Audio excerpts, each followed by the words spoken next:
Hey everyone, I'm Ultimate456, you're the Ultimates, and welcome to episode 151 of Let's Platinum Elden Ring. Alright, today we want to head off to the Temple of Agley real quick, because we need to talk to Rhea. If you remember, Rhea, last time we left Rhea, she wasn't great. She asked us to kill her and we didn't want to do it. So let's go see if she's changed her opinion now that Rykard is dead. See if we can help her out. I also wanted to check one thing, but it's in that direction, which is really annoying. I think I missed an item here, but I'll check it later. It shouldn't be too much of a problem. Oh, I should read this. Yeah. All right. You need to jump onto here. So make sure you do that. You need to like sort of leave the elevator before you actually reach the top. This is the quickest way to reach Rhea, and she's right over here. It took me a little while to figure that one out. All right, here she is. Let's talk to her. You're not willing to kill me, are you? You've always been so kind and uncompromising. Alright, we could still give her the tonic of forgetfulness, but I'm not going to. Instead, I'm going to talk to her one more time. I suppose I knew in my heart of hearts how kind and uncompromising you always were. And now don't give it, and I think I'll just check one more time. Yeah. Okay, so she's repeating herself. So if I don't actually know if this is going to work, but I'm going to try. If I quit and reload, we should see that. Yep, she's gone. I think she's alive because her body's not here, but she has left us Zorayas' letter. I keep calling her Rhea, but yeah, that's her real name. And Daedalus Woe, a new woe type of talisman. Let's read the letter first, actually, because that Daedalus Woe is pretty hard to read. Farewell letter written in an inexpert hand. I wish to set out on a journey, so that one day I can carry on Mother's work. Be the proud daughter of Tanith of Volcano Manor. Farewell. You've always been so kind, so uncompromising, my champion. So she went out on a journey. Interesting. It mimics what Melina has told us. You know, her journey. Like she went out on a journey, and it was for her own mother, which is it's Marika, right? I think so. No, maybe I'm confusing that. But anyway, no, maybe we don't know who Melina's mother is. I apologize if I got that wrong. But anyway, so yeah, Zorayas. Tanith is Zorayas' mother, and she's doing the same thing, you know. She even calls you champion. And then Daedalus Woe is pretty rough to read if memory serves. It says, so it increases damage taken. Disturbing likeness of a woman whose skin was flayed. She smiled with a serene tenderness. Increases damage taken. It is said that this woman, named Daedalus, indulged in every form of adultery and wicked pleasure imaginable, giving birth to a myriad of grotesque children. Ugh. Said that. So Shabriri and Daedalus, they're man and woman. That would be a, there you go, that's the DLC. Elden Ring, Shabriri and Daedalus. I think that makes sense. Okay, next we go, actually let me see if I can work out how to get back to that place. I think it's actually pretty close to here. I really don't want to fight that guy, but I may have to, let me see. Let me try and get around him. I think I can actually avoid him.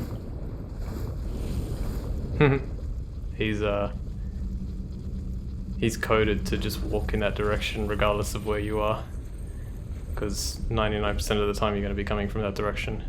So I think I missed an item here, and I'm going to try and check. I've got to be kind of careful because I do have a lot of runes. So let me see. Oh, can I even get back from here? I don't think I can. Oh, I can if I jump. Hang on. Oh, okay. I can if I jump, but it is going to be... I don't know if I can survive that. Let me see. This is really risky. Hang on. Let me try down here. I think this actually makes more sense. Yeah, this I can do. Drop there. Drop there.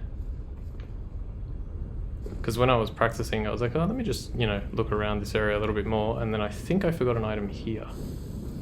Yep. And it's just a golden rune 12, but yeah, I forgot that one.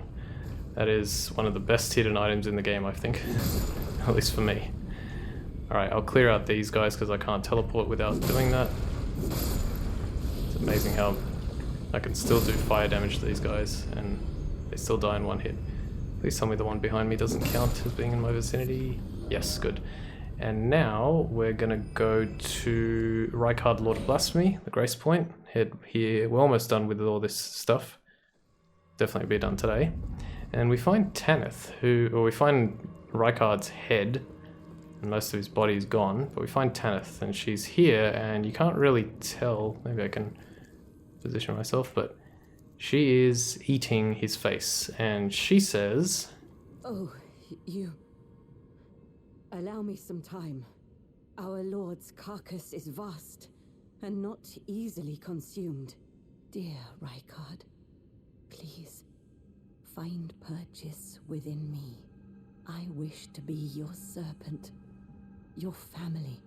One day, let us devour the gods together." She was certainly dedicated. Anything?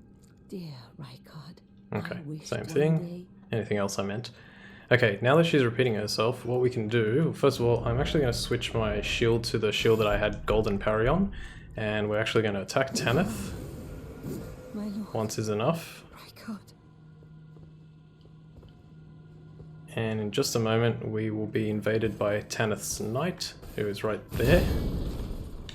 Golden parry works a lot more easily. I should have pointed out exactly what golden parry does. I think I actually did in a previous episode. It just increases your chances at parrying. I love that attack. It looks so cool. Like, I obviously don't love getting hit by it, but it looks so cool. Yeah, so you can even parry... I mean, you can parry those attacks before, but... Could parry those attacks before, but it's just harder. Probably gonna switch. There we go. Gives you a lot more of an opening, so it makes this far easier.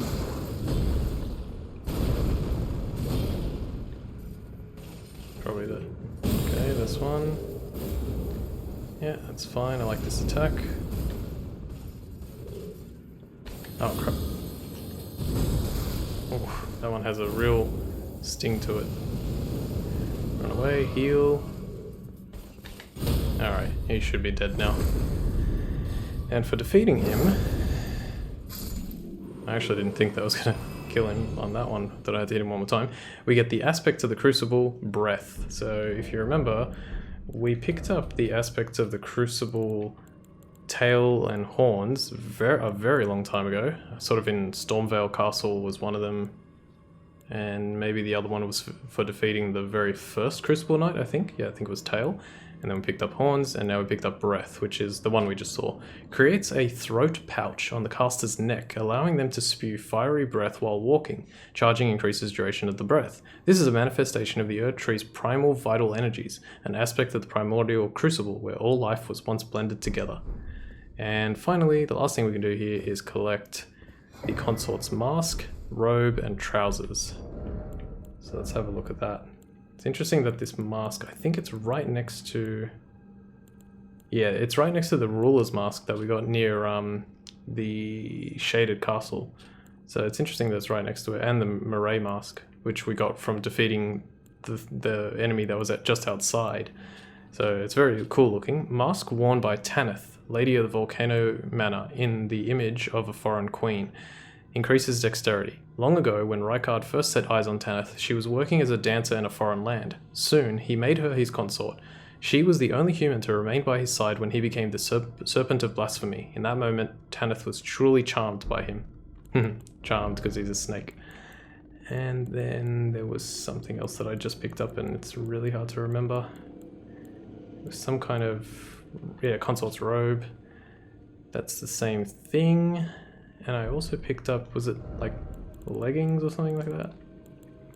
Consort's trousers. Ah, same thing. Okay, pretty simple, that one. All right, next.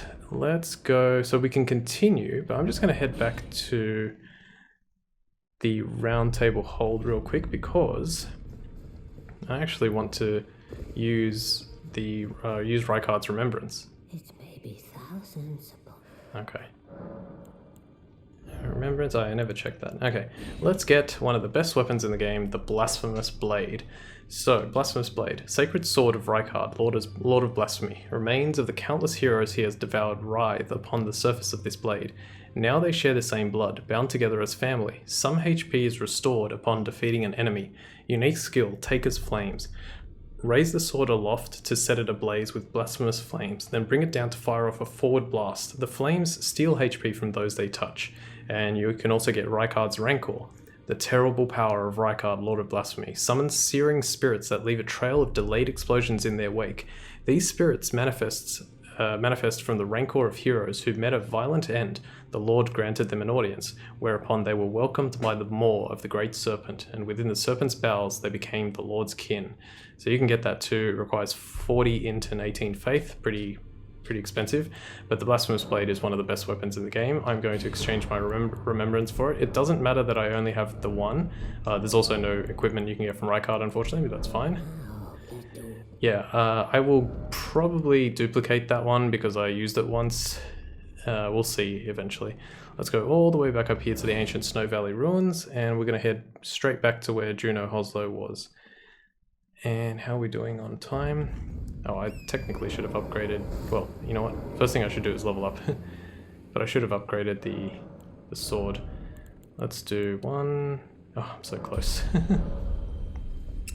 Okay. You know what? You saw me already head this direction. I'm just going to cut out me heading back to where Juno Hoslow is. Go straight, go left. Be right back. Okay, almost back to where Juno Hoslow is. So we're going to go... Let's see. We actually want to head south. South is this direction here. And you'll notice that there's a spirit spring here. Let's see if we can get a little bit closer. And we're going to use the spirit spring and go straight up. Whee! And go this way. And this will lead us basically back to where that grace point was that we just started at. But we're up on a higher level.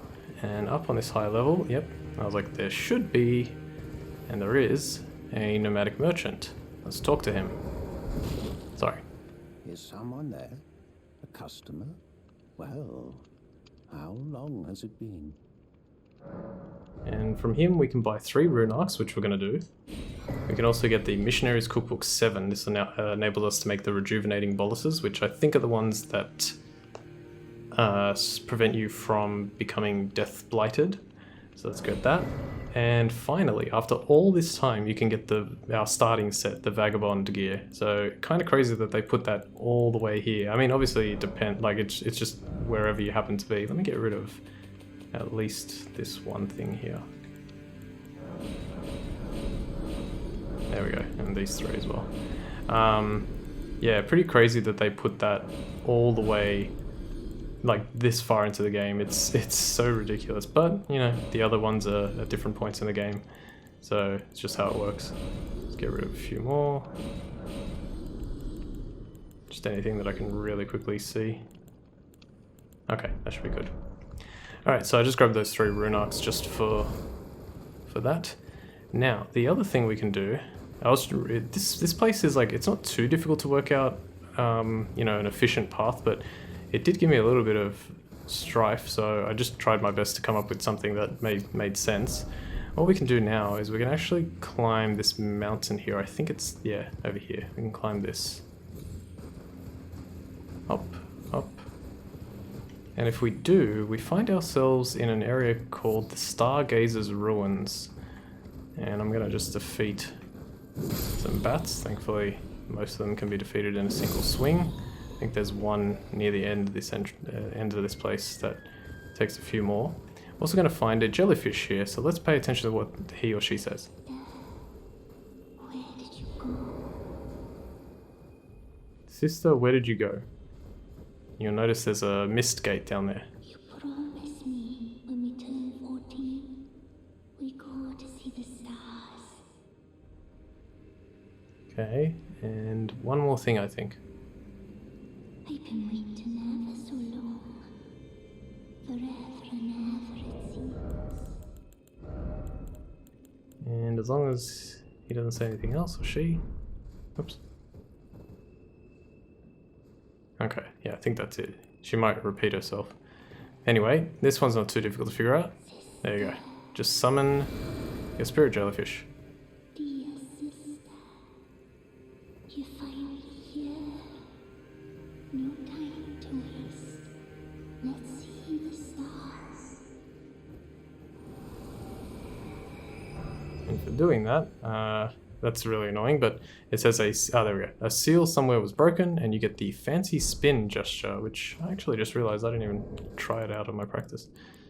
Switch. Always so hard to find. Curtsy, fancy spin. Awesome. Alright. Whoa, that was weird. And in here, I don't think I collected this during my first playthrough, is the Primal Glintstone Blade, which is actually a pretty powerful talisman. What it does is it says, spells consume less FP, but maximum HP is reduced. So it's similar to the Carrion Filigreed. Oh, hang on, this is for skills. Yeah, so it is similar to this one, but this one's for spells. So that could be very useful, but it reduces your maximum HP by, geez, a significant amount. Alright, an old glintstone blade that has been stained with blood. Reduces FP consumption of sorceries and incantations at the cost of maximum HP. The old sorcerers would slice open their hearts with these blades to imbue a primal glintstone with their soul, and thus did they die. So, is that how Selen did it? Because she had a primal glintstone, so she sliced open her heart with a blade like this, and then made a primal glintstone with her soul in it, and thus did they die. So the real Selen was always dead. Yeah, I don't know. It's tricky to work that out, but I think it's something like that. All right, and we should also be able to collect some freezing boluses here. Freezing grease, my apologies. Yes, and you're the tough one.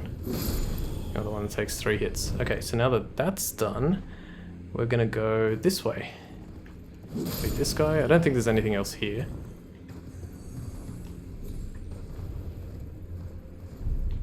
Whee! Okay. But if we head south, is it here or is it? I am going the wrong way. Silly me. South is where I wanted to go, and I was heading north. Yeah, of course you gotta go south. South for the winter. Where is it? There. How do I... hang on. Yeah, it's gotta be this way. I really hope it is this way. We're about to find out. Almost out of time, but we're doing well. Alright, and here we find Scribe Corhyn and Goldmask again. Let's talk to both of them. Let's start with Corhyn. Nice to see you. I can't believe you've come all this way. Nice to see you. Okay. About the noble Goldmask. I've been gripped by a terrifying thought. The rhythms and calculus of the Master's finger betray a suspicion of the holism of the Golden Order, a conceit, I am afraid, that cannot be overlooked. Oh, but how could this be? I dread to even entertain the possibility, but somehow I cannot cast aside my doubts about the Master. Tell me, have I simply lost my head? Only, if the Master were true to the Golden Order, why would he think to breach this forbidden mount of fire? Okay, let's keep talking to him. Oh, Master, put my mind at ease. Dispel these fearsome thoughts. I want to place my trust in you, to be your scribe. And interestingly, did we do this today? Yeah, we did. I can't believe it, but at the end of this episode, well, at the beginning, I was given the option to give the tonic of forgetfulness to Rhea or Zorayas, but I chose not to. I think it was this episode. Sorry if it was last, but anyway. And you can do so with Corhyn. Now, what's going to happen here? I'm going to do this, and the reason I'm going to do this is because apparently there's no other use for the tonic of forgetfulness. This will change something very slightly later on, so if you do it, when we find Corhyn again later, it's not going to be in the same place. Sorry, if you do it, it will be in the same place as me. If you choose not to do it, then he'll be in a different place, and I'll try and remember to tell you where that is. So this is what happens when you press this. What is this? It will make me forget, you say, so that I can push aside these frightful thoughts.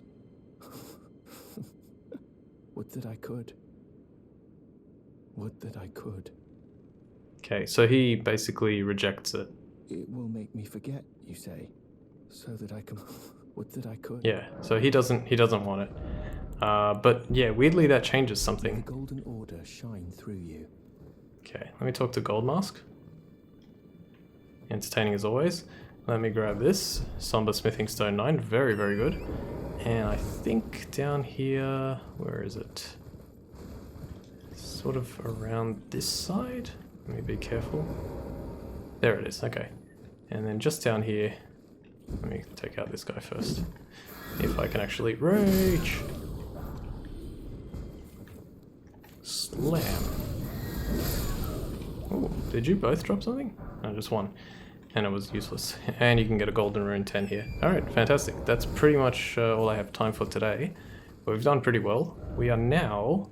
So I'll just show you. We started basically... Well, we came across this long linear path. We went here, up here, went to the right to do, you know, a real quick thing here. We could have actually continued up here, but I chose not to. Then we went down this side, went over here, hopped up here to talk to the nomadic merchant or hermit merchant here, went about around back here, Stargazer's ruins, this bridge, and now we're going to continue through this path, go through this bridge, come back this way.